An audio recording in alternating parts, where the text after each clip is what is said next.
Hello，大家好，今日我哋嚟裝返啲舊嘅窗簾路軌。我哋油之前呢，會拆晒啲窗簾路軌，方便油漆師傅重新油過嘅。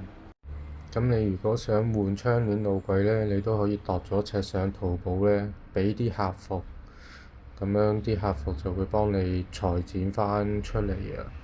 咁今日我哋就會重新同佢換過晒啲馬仔嘅，呢啲馬仔都可以喺淘寶嗰度買返嚟換。咁我哋喺扣上去嗰陣呢，鬆一鬆呢粒螺絲，我哋就會好容易咁樣扣上去嘅。咁如果你個窗係有啲轉彎位嘅，你都可以同淘寶個客服揀返啲有啲轉彎配件嗰啲路軌。咁你買返嚟之後呢，再揾師傅上嚟安裝返就得㗎喇。鬆咗粒螺絲之後呢，我哋喺鐵嗰邊先扣起，之後大力撳落去膠呢一邊。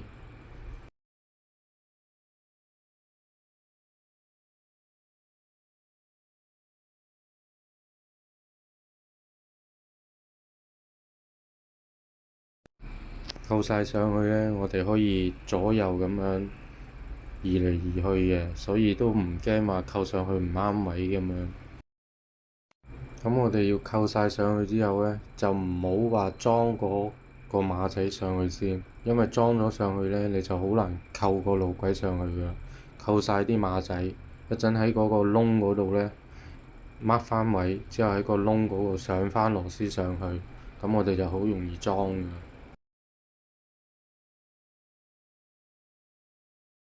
咁我哋用螺絲咧，用轉耳就夠嘅，唔使轉太深嘅，因為有好多個馬仔喺度固定咧，你唔驚佢會跌落嚟嘅。咁我哋電鑽咧就度翻個螺絲個長度啦，做翻個記號咁樣。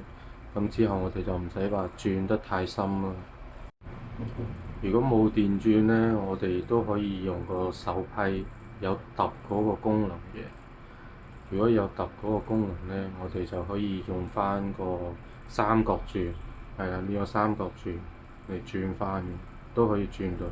咁我哋準備好晒呢，就可以轉窿同埋打翻啲膠質上翻個路軌。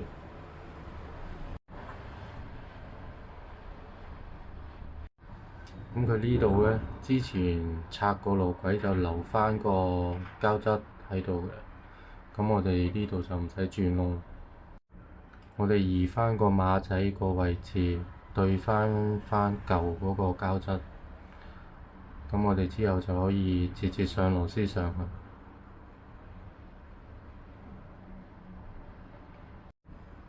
咁我哋固定咗一口螺絲先，就唔使話收緊佢，固定咗喺度先。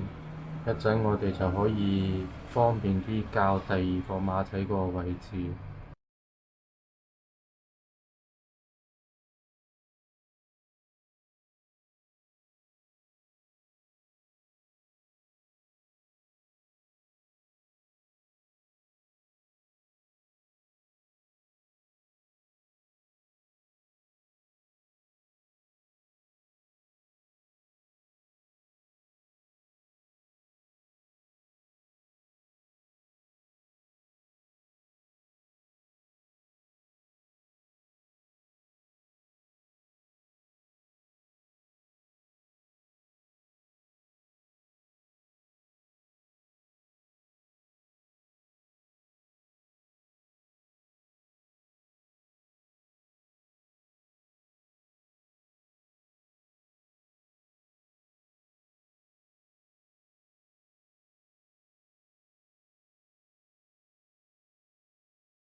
全部啲螺絲咧收晒落去咧，咁我哋而家就全部逐粒全部收緊佢。咁我哋收緊晒啲螺絲之後咧，我哋唔記得將嗰個膠嗰個螺絲咧都全部扭緊佢，咁個路軌就好實淨嘅。如果唔係你冇扭嗰粒螺絲咧，佢就好容易甩出嚟嘅。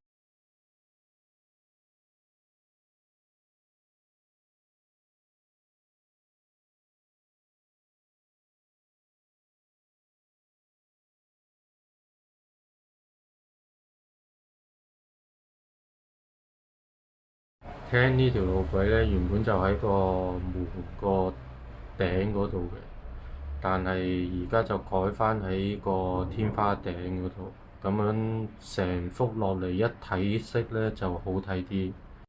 咁我哋呢條咧就 mark 返位啦，因為佢太長咧，佢裁剪過嚟嘅。